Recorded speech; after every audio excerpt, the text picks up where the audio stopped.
بادشاہ حسین حسین بادشاہ حسین بادشاہ حسین حسین بادشاہ حسین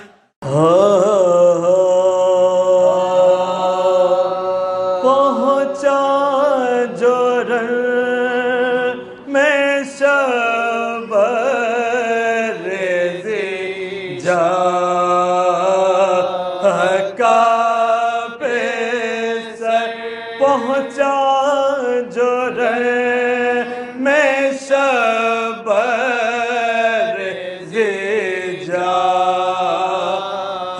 کا پیسر حجت تمام کر کے بغا کے با کرو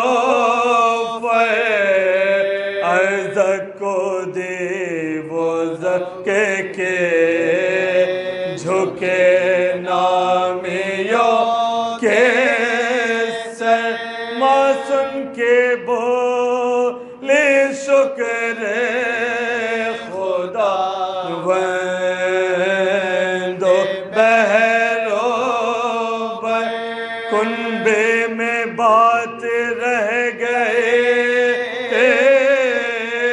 وہ کام ہو گیا بن باپ کے پیسر کا بڑا نام ہو گیا بات یہ ہو رہی تھی حرم میں کہ ایک بار قاسم پا مل کے ٹوٹ پڑے فوج ناب کا سمٹ ادھر ادھر سے ہزاروں زبو شیعہ چاروں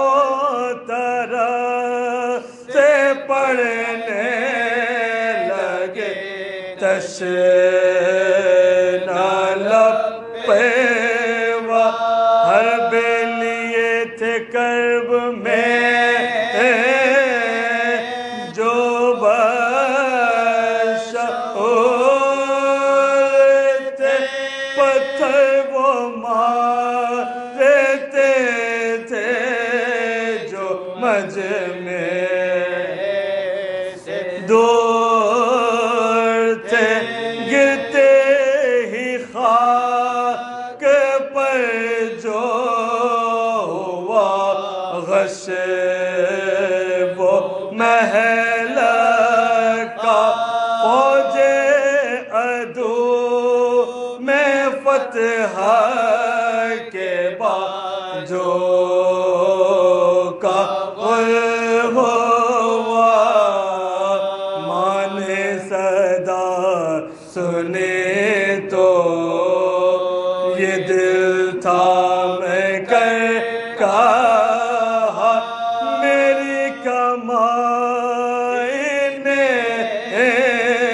لگی شکر کے برے بچے پہ میرے مہرے ہوئے ذوالجلال کے لو بیبیوں برات چڑھی میرے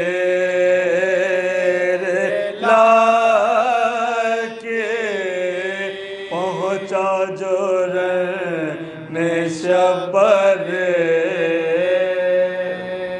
محمد وآل محمد صلوات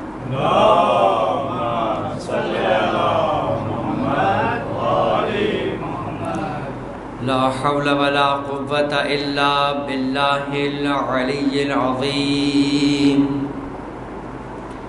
رب اشرح لي صدري ويسر لي أمري واحلل عقدة من لساني يفقهوا قولي أعوذ بالله من الشيطان اللعين الرجيم بسم الله الرحمن الرحيم الحمد لله رب العالمين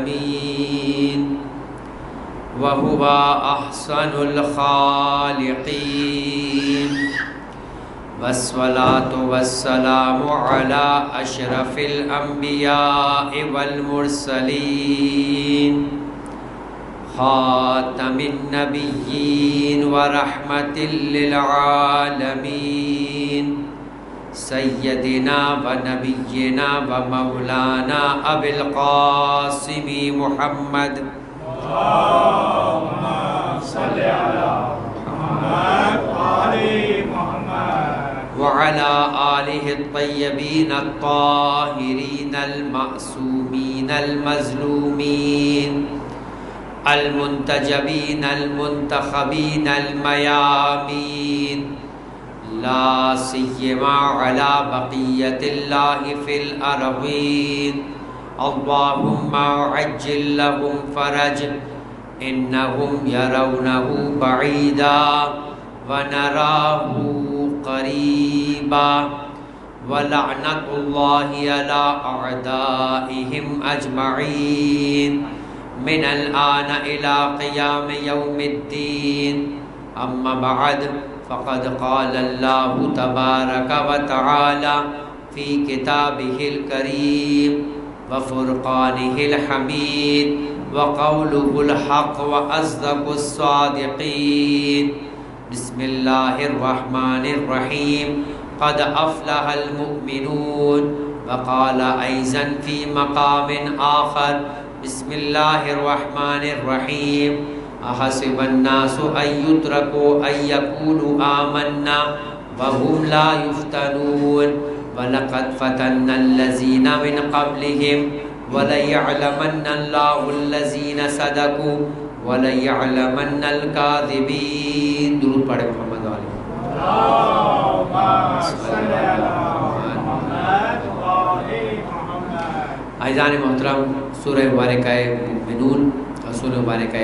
عنکبوت، ان دونوں کی ابتدائی آیات بطور سرنامہ کلام چند روز سے آپ کی خدمت میں پیش کی جا رہی ہے، اور موضوع سخن صفات مومن قرآن و معصومین علیہ السلام کی نگاہ میں پیش کیا جا رہا تھا، اور گفتگو ہماری اس مقام تک کل پہنچ چکی تھی کہ جہاں آپ کی خدمت میں مومنین کی صفات اور مومنین کی نجات، ان دونوں کے متعلق قرآن مجید کی آیات، معصومین علیہ السلام کی روایات، ان تمام باتوں کو پیش کرنے کے بعد سلسلہ گفتگو آخری زمانے کے مومن تک پہنچی، اور اس بات کو عرض کیا گیا کہ کس انداز سے روایات کے اندر آخری زمانے کے مومن کی ایمانی صفت کے اعتبار سے اس کی خاص تعریف کی گئی، اور اگر ان تعریف پر مشتمل روایات کو ہم دیکھتے ہیں تو اس قدر حیرت انگیز وہ روایات ہیں کہ جس روایت میں سب سے پہلی روایت ہمیں وہ نظر آتی ہے کہ جو ختمی مرتبت احمد مجتبی حضرت محمد مصطفیٰ صلی اللہ علیہ وآلہ وسلم ایک مرتبہ مل کر ایک ساتھ بلند آواز سے درود پڑھیں.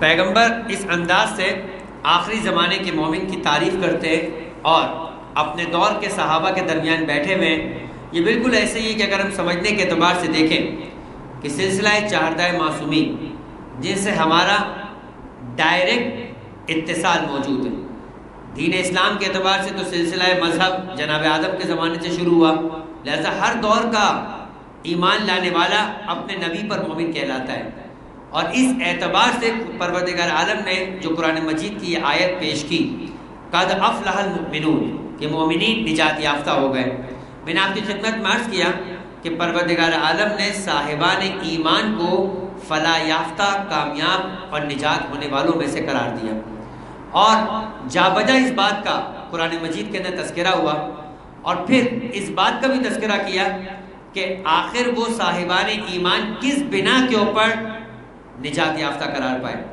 سورہ مبارکہ توبہ کی وہ آیت آپ کی خدمت میں عرض کی کہ ان اللہ اشترى من المؤمنین انفسهم واموالهم بان لهم الجنہ وعدا علیہ حقا فی التوراۃ والانجیل والقرآن ومن اوفى بعہدہ ممن۔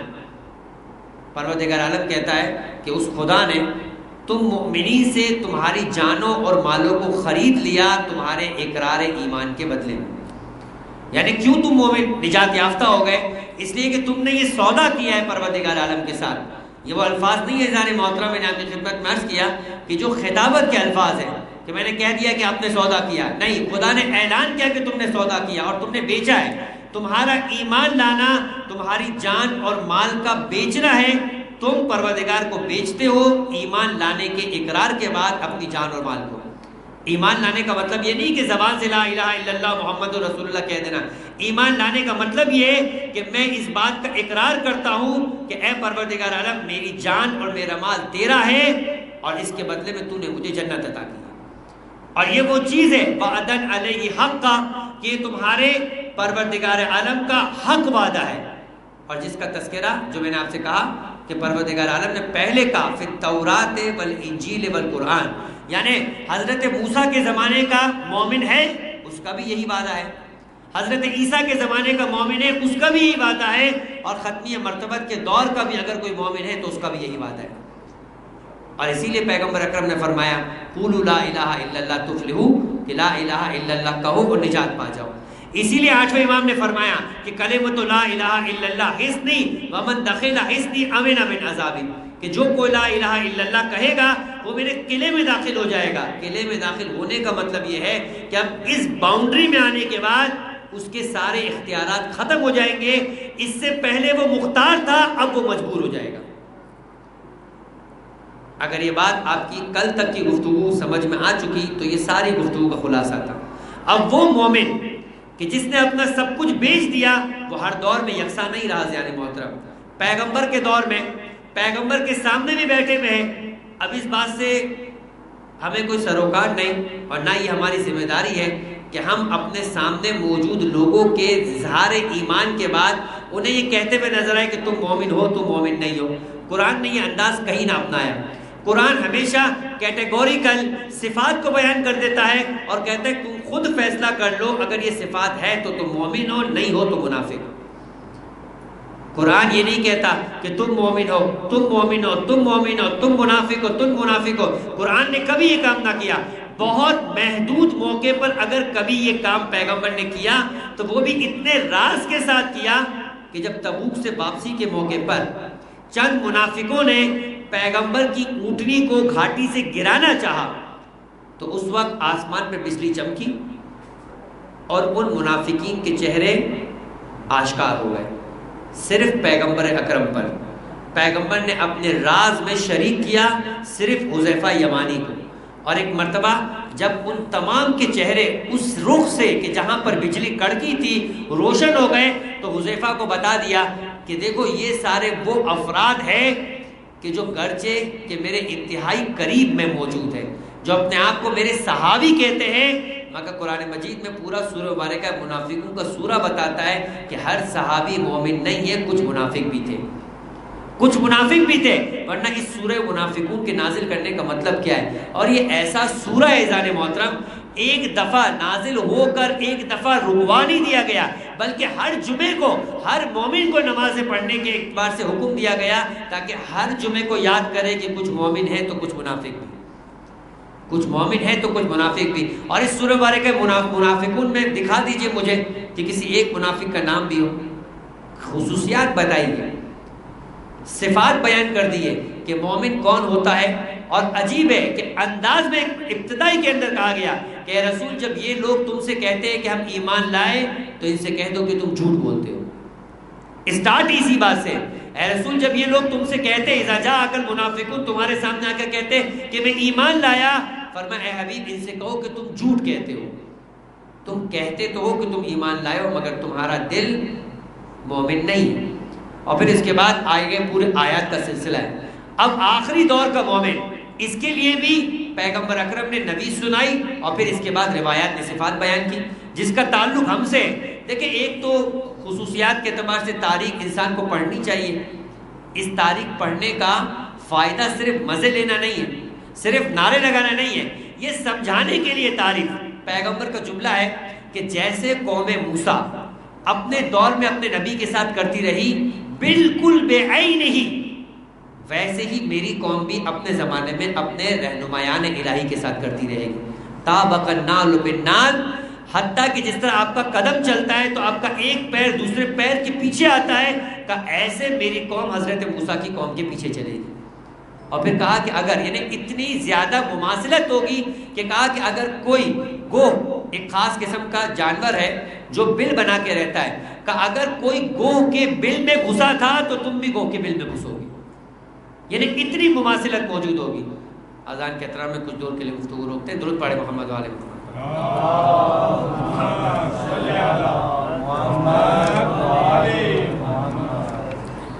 تو جو روایات ہیں میں ان میں سے چند روایت آپ کی خدمت میں عرض کروں گا تاکہ اس بات کا احساس ہو کہ آخری دور کے مومن کی کس قدر فضیلت اور کس قدر اس کے اوصاف کو بیان کیا گیا روایت، اور پھر اس کے بعد انہی آخری زمانے کے مومنین کے لیے کتنی زیادہ مذمت بھی بیان کی گئی۔ اس بات کے اعتبار سے جیسے پیغمبر کے دور میں یہ صرف ان کے دور کے اعتبار سے مسکرانے کی اور ہنسنے کی باتیں نہیں ہوا کرتی کہ ان کے دور میں مومن ہیں تو آج کے دور میں کوئی بھی مثال کے طور پر منافق نہیں ہے، آج بھی منافق موجود ہے۔ اور یہ روایت بتاتی ہے کس قدر مذمت ہے۔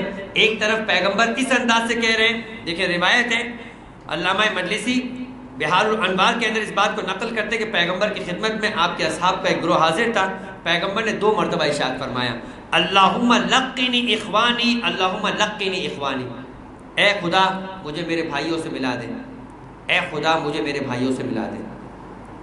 وہی ملاقات کا جو لفظ آپ اردو میں کہتے ہیں، عربی زبان میں اسے لقیہ کہا جاتا ہے، اسی سے ملاقات ہے۔ لقنی مجھے میرے بھائیوں سے ملا دے۔ آپ نے ارشاد فرمایا، یعنی حاضرین نے کہا یا رسول اللہ کہ ہم آپ کے بھائی نہیں ہیں؟ پیغمبر نے کہا لا، بغیر کسی رکاوٹ کے، بغیر کسی رکے ہوئے تذبذب کے پیغمبر نے فوراً کہا لا انکم اصحابی و اخوانی قوم فی آخر الزمان، تم میرے اصحاب ہو، میرے بھائی وہ ہے جو آخری زمانے میں وہ لوگ ہیں آمنو ولم یرونی، جو ایمان لائے بغیر مجھے دیکھے۔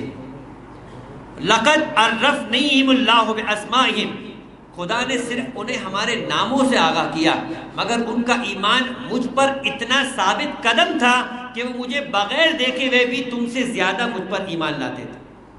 فرمایا واسماء آبائہم من قبل ان یخرجوا من اسلام آبائہم، پیغمبر فرماتے ہیں کہ پروردگار عالم نے وہ اتنے صاحب اوصاف افراد تھے کہ ان میں سے ہر ایک کا نام مجھے بتا دیا ان کے باپوں کے نام کے ساتھ، یعنی میں ان لوگوں کو اس طرح سے جانتا ہوں کہ میں نہ فقط ان کو بلکہ ان کے آباء و اجداد کے ناموں کے ساتھ ان کو پہچانتا ہوں کہ کون ہے ان میں سے کہ جو میرا بھائی بننے کی صلاحیت رکھتا ہے۔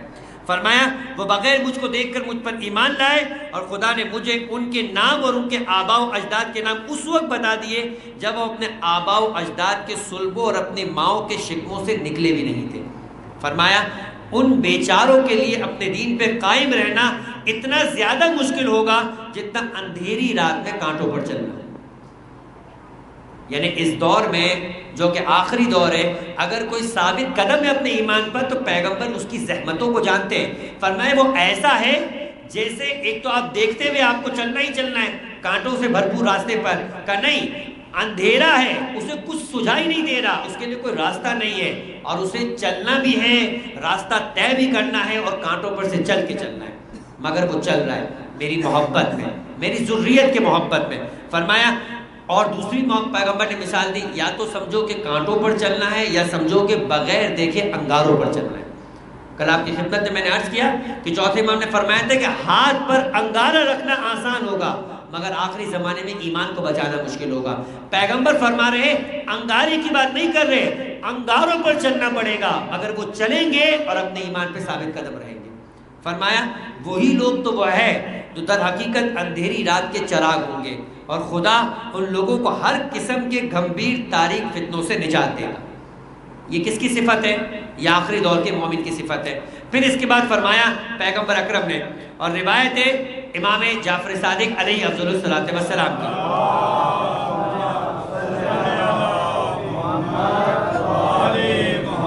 فرماتے ہیں امام جعفر صادق کہ میں نے اپنے آباء و اجداد سے نقل کیا اپنے جد مولا کائنات سے، اور وہ کہتے ہیں کہ پیغمبر نے ایک مرتبہ مخاطب کر کے کہا یا علی وَعْلَمْ أَنَّ أَعْظَمَ النَّاسِ قَوْمٌ يَكُونُ فِي آخِرِ الزَّمَانِ لَمْ يَهْلَكُ النَّبِيُّ وَحَجُّ عَنْهُمُ الْحُجَّةُ فَآمَنُوا بِسَوَادٍ فِي بَيَاضٍ۔ اے علی تمہیں معلوم ہونا چاہیے کہ لوگوں میں سب سے بڑا صاحب یقین ایک گروہ ہوگا جو آخری زمانے میں پیدا ہوگا، اس نے اپنے نبی کو نہیں دیکھا ہوگا، اس نے اپنی حجت کو بھی نہیں دیکھا ہوگا، وہ بھی پردہ غیب میں ہوگا، اس کے باوجود وہ ہر سیاہ و سفید پر جیسا وہ کہتے ہوں گے ویسا ہی یقین رکھتا ہوگا۔ اس کے بعد فرمایا چوتھے امام کی روایت من ثبت علی ولایتنا فی غیبت قائمنا، جو شخص ہماری قائم کے دور غیبت میں ہماری ولایت میں ثابت قدم رہا، اس کو بدر و احد کے شہیدوں جیسے نہیں، جیسے 1000 شہیدوں کا ثواب ملے گا۔ وہ جو بدر میں شہید ہوا پیغمبر کے ساتھ، اس نے بہت زحمتیں اٹھائی۔ آج تک مسلمان کہتے ہیں کہ جو اصحاب بدر ہے وہ سب سے زیادہ فضیلت ہے، پیغمبر فرماتے ہیں کہ اصحاب بدر سے 1000 گنا زیادہ فضیلت رکھتا ہے آخری دور کا مومن، اس لیے کہ اس نے اپنے ایمان کو ایسے بچا کے رکھا کہ اس نے بغیر دیکھے غیبت کے اوپر غیب پر ایمان لایا اور اپنے ایمان کو بچائے رکھ دیا۔ پھر اس کے بعد پیغمبر اکرم نے فرمایا، چھٹے امام کی روایت ہے، وہ فرماتے ہیں کہ میں نے اپنے والد امام پنجم امام محمد باقر علیہ افضل الصلاۃ والسلام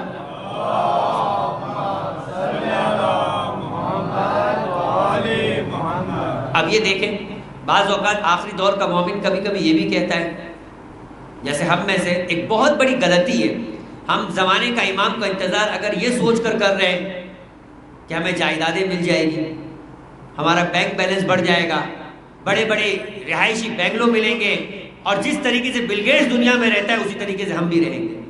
ایک قوم و طبقہ تو ممکن ہے کہ اس طرح سے بھی انتظار کر رہا ہو سکتا ہے کہ مل بھی جائے، مگر اگر اسی غرض سے آپ رہ رہے ہیں تو آپ دیکھیں یہ غرض تک پہنچنا کوئی اتنا آسان کام نہیں ہوگا، اس کا راستہ بڑا دشوار ہے۔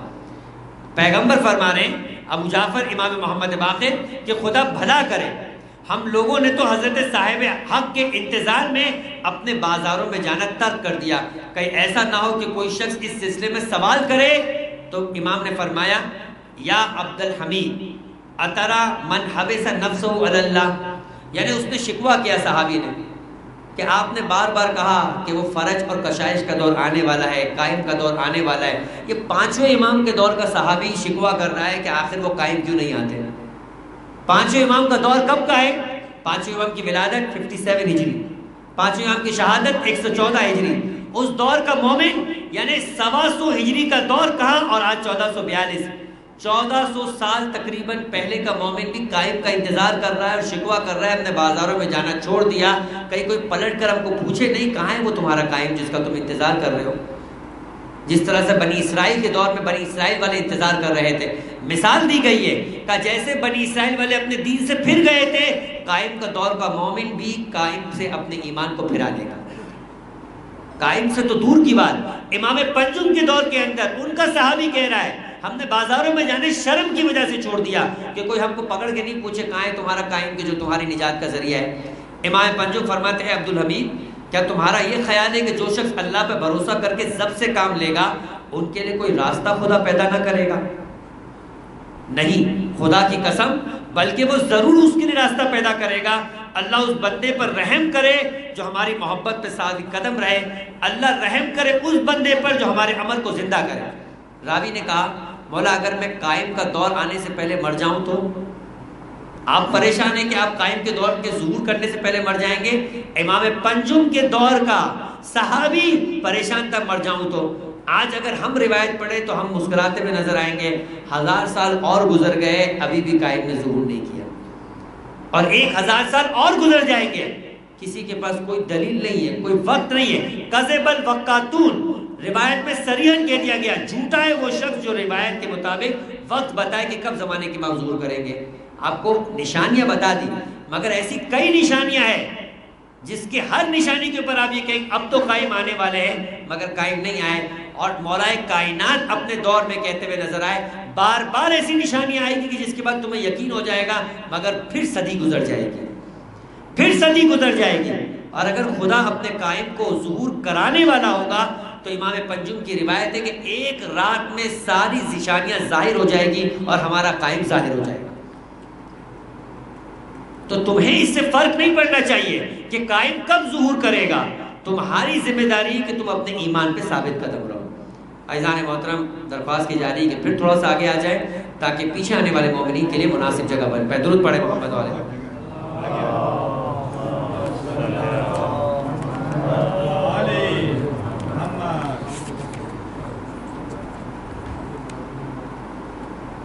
درود پڑھے محمد والے محمد.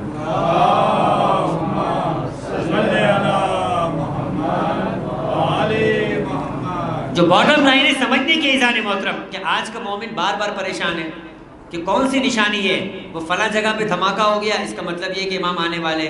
شام پر قبضہ ہونے والا ہے، اس کا مطلب امام آنے والے. عراق کے حالات خراب ہو رہے ہیں، اس کا مطلب امام آنے والے. چین بڑھتا جا رہا ہے، اس کا مطلب امام آنے جانے والے. امریکہ ختم ہو رہا ہے. ارے یہ ساری نشانیاں بھی طے پا جائے تب بھی قائم ظہور نہیں کرے گا. اس لیے کہ قائم کا ظہور کرنا ان نشانیوں سے موقوف نہیں ہے، بلکہ قائم کا ظہور کرنا حکم خدا پر موقوف ہے. جب تک خالق کی جانب سے حکم نہیں ہوگا ساری نشانیاں بھی پوری ہو جائے زمانے کے امام ظہور نہیں کریں گے. اور روایت میں یہ ہے کہ کوئی نشانی پوری نہ ہوئی ہو، اگر خدا چاہے گا ایک رات میں ساری نشانیاں پوری کروا دے گا اور قائم کو ظہور کروا دے گا. کہا تمہارا تعلق ہی نہیں ہے اس بات سے کہ قائم ظہور کرے یا نہ کرے. نہ تمہیں کوئی وقت کا اندازہ کرنا ہے، نہ اس سلسلے میں پریشان ہونا ہے. تو پھر کرنا کیا ہے؟ فرمایا قائم کے ظہور کے بعد کیا ہوگا. عجیب روایت ہے. قائم کے ظہور کے بعد کیا ہوگا؟ کہ قائم کے ظہور کے بعد عدل و انصاف کا دور ہوگا. عدل و انصاف کے دور کے اندر تمہاری ذمہ داری ان کے ساتھ عدل و انصاف کو برپا کرنا ہوگی. اس کے علاوہ تو کچھ نہیں ہے. تو کیا تم نے آج کی اپنی زندگی میں عدل و انصاف برپا کیا ہے؟ اگر کر لو تو کیا ہوگا؟ فرمایا تمہیں وہی اجر دیا جائے گا جو قائم کے ساتھ موجود لوگوں کو دیا جائے گا. تو تمہارا آخری باٹم لائن تم کو پہنچنا کہاں تک ہے؟ منزل کیا ہے تمہاری؟ منزل تمہاری یہ کہ تم خدا کی بارگاہ میں کامیاب ہو جاؤ. تو اگر آج قائم کے انتظار کرتے کرتے بھی خدا تمہیں کامیاب بنا دے تو پھر تمہاری پریشانی کیا ہے؟ یہ امام پنجم کے الفاظ ہیں، یعنی میرے خطابانہ الفاظ نہیں ہیں. امام فرما رہے القائل منکم، اگر تم میں سے کوئی اس کا قائل ہے کہ میں قائم آل محمد کا زمانہ پاؤں، اگر یہ امید ہے تو میں ان کی مدد کروں گا. کون کہہ رہا ہے؟ امام پنجم. تم قائم کا زمانہ چاہتے ہو، میں تمہاری مدد کرتا ہوں. فرمایا تو تم یہ کرو کہ جیسا قائم چاہتے ہیں ویسی اپنی زندگی بنا لو. فرمایا جو ان کی میت میں رہنے والے کو تلوار چلا کر اجر ملے گا وہی اجر تمہیں قائم کے انتظار میں موت ہو جانے پر ملے گا. پھر اس کے بعد اس سے بھی بڑھ کر عجیب روایت کہ چھٹے امام جعفر صادق علیہ افضل الصلاۃ والسلام،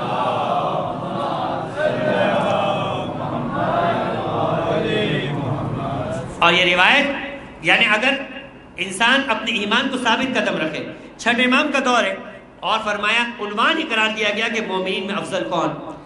کتاب الاختصاص کی روایت ہے اور امام جعفر صادق علیہ السلام سے سوال کیا کہ یہ بتائے کہ ہم لوگ افضل ہیں یا اصحاب قائم. بغیر کسی لگی لپٹی کے راوی نے سوال کر لیا ہم لوگ افضل ہیں یا اصحاب قائم. چھٹے امام کے دور کی بات ہو رہی ہے، یعنی چھٹے امام کے صحابی کے لیے بھی یہی مسئلہ ہے، ساتویں امام کے دور کے مومن کا بھی یہی مسئلہ ہے، آٹھویں امام کے دور کا مومن کا بھی یہ مسئلہ ہے، نویں امام کے دور کے مومن کا بھی یہ مسئلہ ہے، آج کے دور کے مومن کا بھی یہ مسئلہ ہے. جب تک قائم ظہور نہیں کریں گے ہر دور کے مومن کا یہ مسئلہ ہے. ہم افضل ہیں، وہ جو قائم کے دور میں ان کے ساتھ ہوں گے وہ افضل ہیں. امام نے فرمایا انتم افضل من اصحاب القائم، تم قائم کے دور کے اصحاب سے زیادہ افضل ہو. بات ختم ہو. اگر کسی کو یہ کہا جائے مثال کے طور پر کہ تم نماز پڑھ کے جنت میں چلے جاؤ گے، تمہیں روزہ رکھنے کی ضرورت نہیں ہے، تو پھر وہ روزہ رکھے گا؟ آپ جاننا چاہتے ہیں؟ بہت کم وقت رہ گیا ہے، میں ایک واقعے کے ساتھ اس روایت کو پہلے مکمل کر کے اس روایت سے سہارا لے کے منزل مصائب پر جاؤں.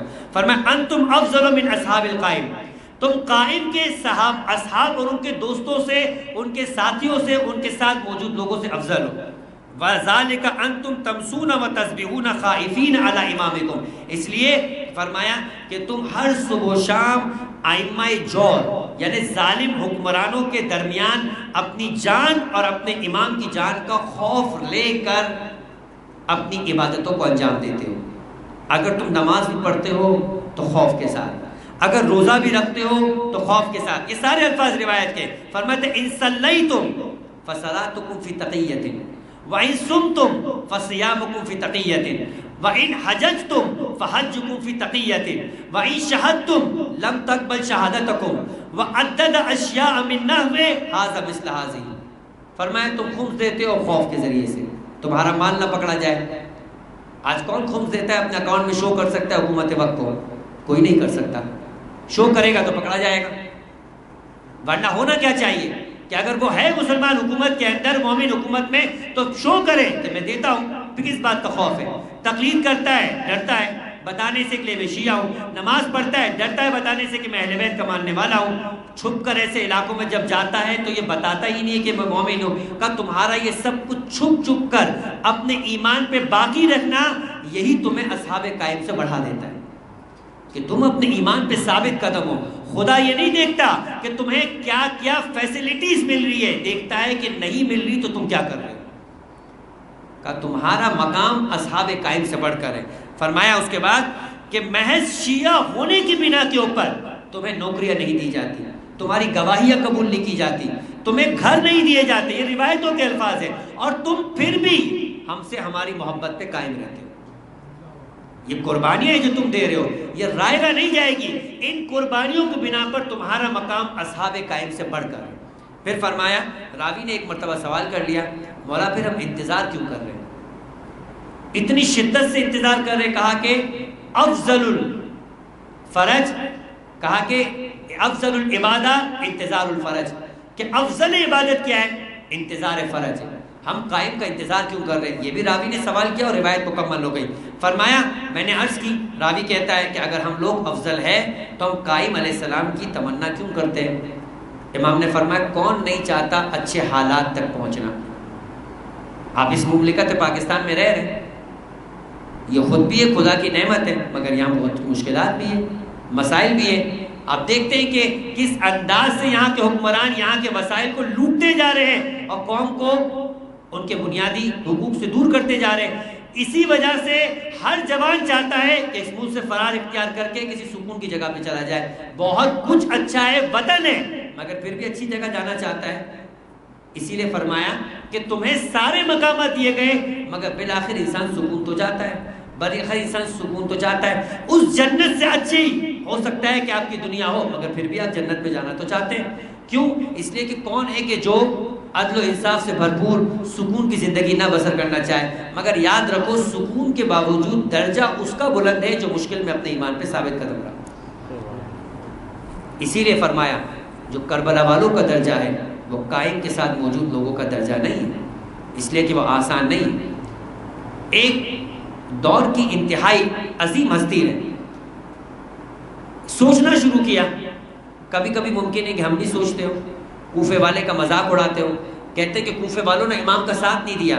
یقین کرے روایات پہ یہ بات موجود ہے, انہوں نے بہت ساتھ دیا. وقت پڑے گا تو تم اس سے کم ساتھ دو گے, تم اس سے کم ساتھ دو گے. اور پھر اس کے بعد امام نے دکھایا.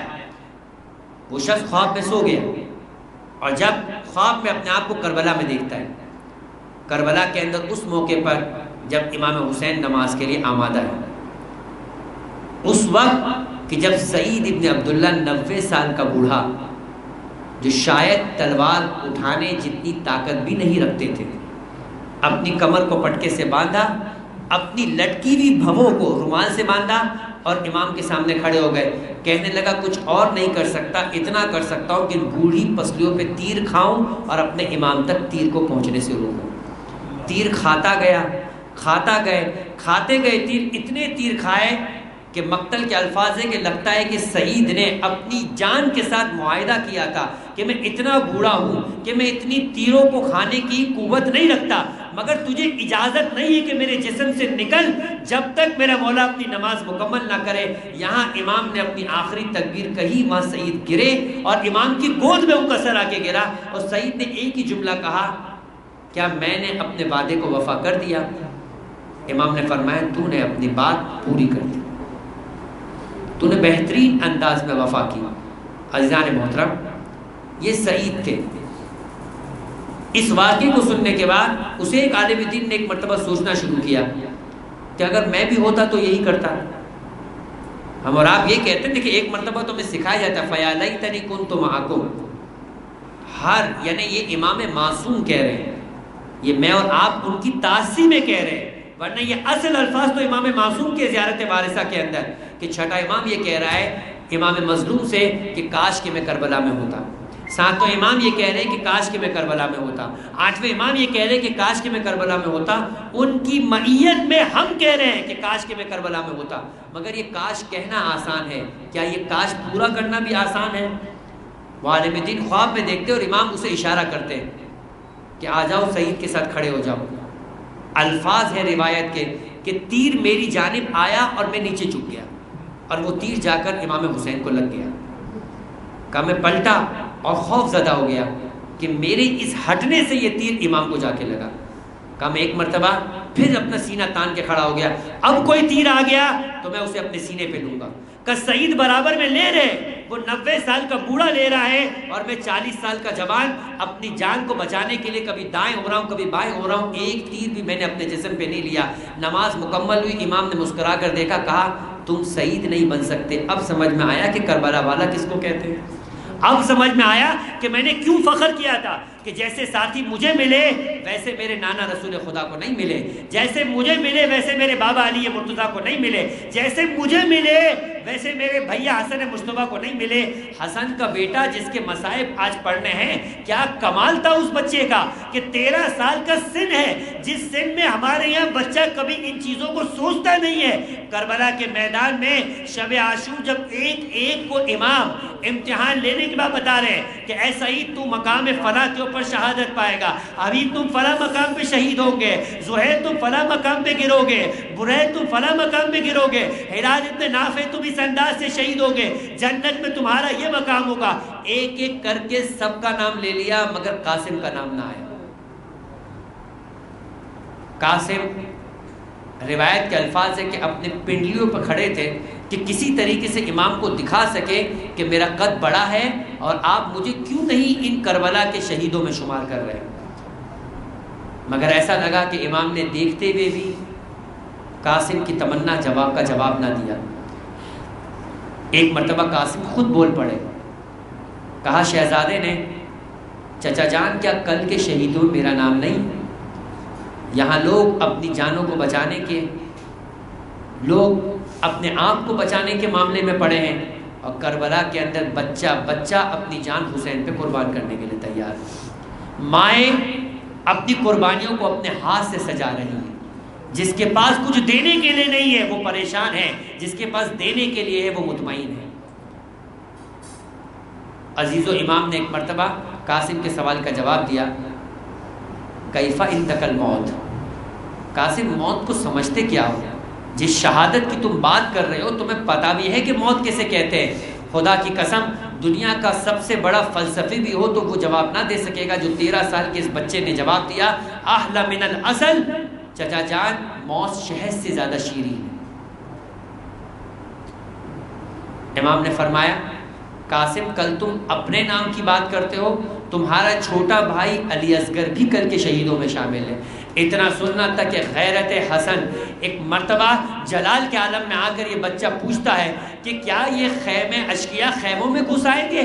ارے وہ گود کا بچہ اس قابل تو نہیں ہے کہ جا کے لڑے، تو پھر یہ گود کا بچہ اگر شہید ہوگا تو اس کا مطلب ہے کہ یہ خیموں میں گھس کر گہواروں میں موجود بچوں کو بھی قتل کر دیں گے۔ اتنا کہنا تھا کہ کیا بتائیں، ارے حسین کے یہ گہوارے میں گھس کر اسے ماریں گے نہیں، میں اپنے ہاتھوں میں لے جا کر اسے دشمنوں سے پانی کا سوال کروں گا، وہ پانی تو نہیں مگر 3 شعبے کا تیر اسے مار کر اسے شہید کریں گے۔ مگر میں اتنا کہوں گا امام قاسم کو نہ بتائیے گا، غیرت ہاشمیہ سے قاسم مر جائیں گے اور آج رات سے زیادہ نہیں جی پائیں گے۔ یہ تو سید الساجدین کا کمال ہے کہ نہ فقط خیموں میں گھسنے کو دیکھا، سروں سے چادروں کے اتارنے کو بھی دیکھا۔ ارے کربلا سے کوفہ اور کوفہ سے شام تک ان بیویوں کے ساتھ بے مکنا و چادر جاتے بھی دیکھا۔ بس رات گزرتی ہے، عاشور کا دن آتا ہے، رن میں ایک مرتبہ آذان علی اکبر کی آواز گونجتی ہے، ایک ایک کر کے حسین کے انصار حسین پر اپنی جانوں کو قربان کرتے ہیں۔ اب حسین کے عزیزوں کی باری ہے۔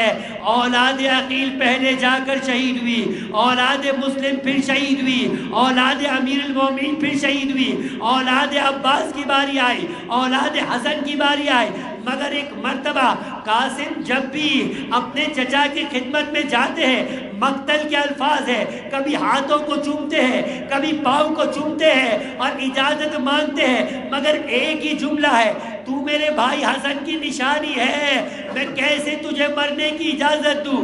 قاسم کو مرنے کی اجازت نہ ملی۔ بالآخر یہ بچہ پریشان ہو کر اپنے خیمے کے باہر دو زانو ہو کر یوں بیٹھ جاتا ہے کہ اپنے سر کو اپنے گھٹنوں پر رکھتا ہے اور گریہ کرنا شروع کرتا ہے۔ روتے روتے ہچکی بنتی ہے۔ ارے بیوہ حسن ام فروا اپنے بیوہ اپنی بیوگی میں اپنے یتیم کی آواز کو دیکھ کر تڑپ جاتی ہے اور ایک مرتبہ آ کر کہتی ہے، بیٹا قاسم کیوں پریشان ہے؟ کہا اماں جتنی بار گیا مگر اجازت نہ ملی۔ ایک مرتبہ یاد آ گیا، بیوہ حسن نے کہا، تیرے والد نے شخص شہادت یہ کہا تھا کہ اگر میرا بیٹا قاسم کبھی پریشان ہو تو اس کے ہاتھ میں بندھے ہوئے تعویذ کو کھول لینا، اس تعویذ میں اس کی مشکل کشائی ہوگی۔ بس ایک مرتبہ قاسم نے تعویذ کو کھولا، تعویذ کے الفاظ تھے، ارے بیٹا اذا وجدت امک وحیدن فریدا، جب اپنے چچا کو کربلا کے میدان میں تنہا دیکھنا تو بار بار جا کے اجازت مانگنا، اپنی جان کو دینے میں بخل نہ کرنا یہاں تک کہ تمہیں شہادت مل جائے۔ قاسم کی آنکھوں میں چمک آئی، لے کر باپ کی وصیت کو اپنے چچا کی خدمت میں پہنچے، کہا کہ یہ بات چچا جان بابا کی وصیت کو پڑھیے۔ ایک مرتبہ امام نے وصیت کو پڑھا، اپنے بھیا کی وصیت کو آنکھوں سے لگایا، قاسم کو سر سے پیر تلک نگاہ حسرت سے دیکھنے کے بعد کہا، میرے بھائی کی وصیت پر میں عمل کروں گا، مگر ایک خواہش میری بھی ہے۔ شہزادی زینب سے تبرکات کا صندوق منگایا، ایک مرتبہ تبرکات حسن کو حضرت قاسم کو پہنایا اور مقتل کے الفاظ ہے، گویا کہ زندگی میں کفن پہنایا، لباس کو چاک کیا، جیسے کسی مردے کو کفن پہنایا جاتا ہے ایسے عمامہ پہنایا، ایسے کفنی پہنائی، اور ایک مرتبہ دیر تک قاسم کو گلے لگائے روتے رہے، یہاں تک کہ روایت کے الفاظ ہے چچا بھتیجا دونوں بے ہوش ہو گئے۔ ایک مرتبہ جب ہوش میں آئے، امام نے اس ننھے سے بچے کو کہ جس کی عمر فقط 13 سال ہے، جو زرہ پہننے کے قابل نہیں، جس کے پاؤں رکابوں تک نہیں پہنچ سکتے، گھوڑوں پہ سوار کیا، رکابوں کو کاٹ دیا تاکہ قاسم سنبھلے، اور ایک مرتبہ رخصت کرنا چاہا۔ حمید ابن مسلم کے یہ الفاظ ہے، کانا وجہہ کالقمر، ارے جیسے چاند بادلوں سے نکلتا ہے ایسے قاسم خیمے سے نکلے۔ علامہ نکن کہتے جو دشمن کی نگاہ میں چاند ہوگا وہ ماں کی نگاہ میں کتنا حسین ہوگا۔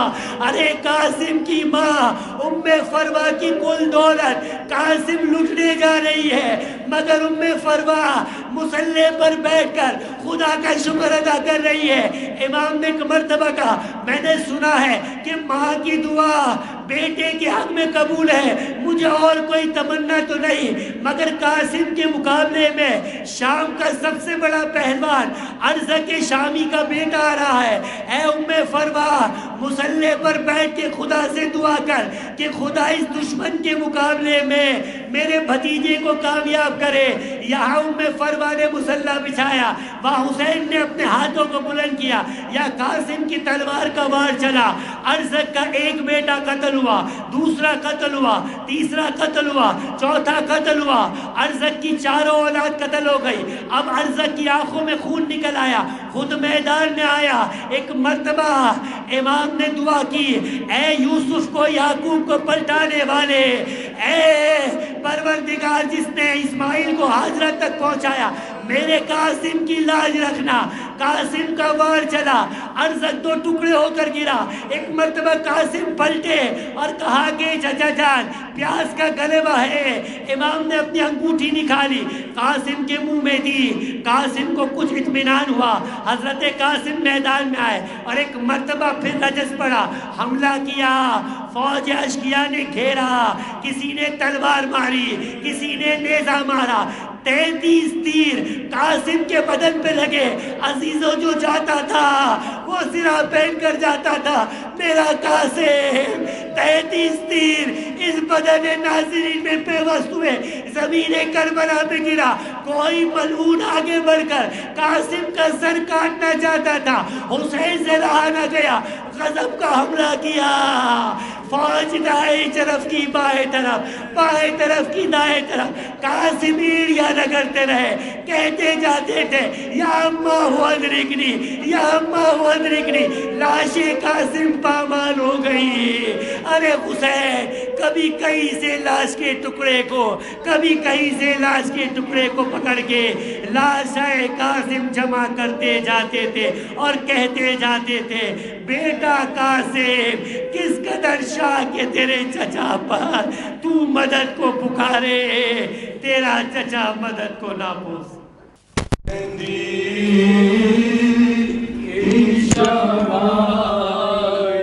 یہ خوش خبری مادر قاسم نے جو پائی، مہدی کی شبائی، مہدی کی شبائی، لو بیویوں خوش ہو میری امید برائی، مہدی کی شبائی،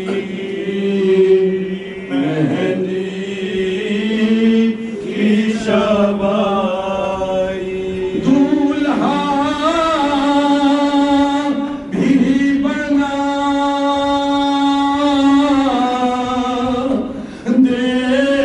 دیکھوں گی قاسم کو میں نالا، محتاج سے تھا ارمان، محتاج سے تھا ارمان، سو گھڑی خالق نے مجھے آج دکھائی، مہدی کی شبائی،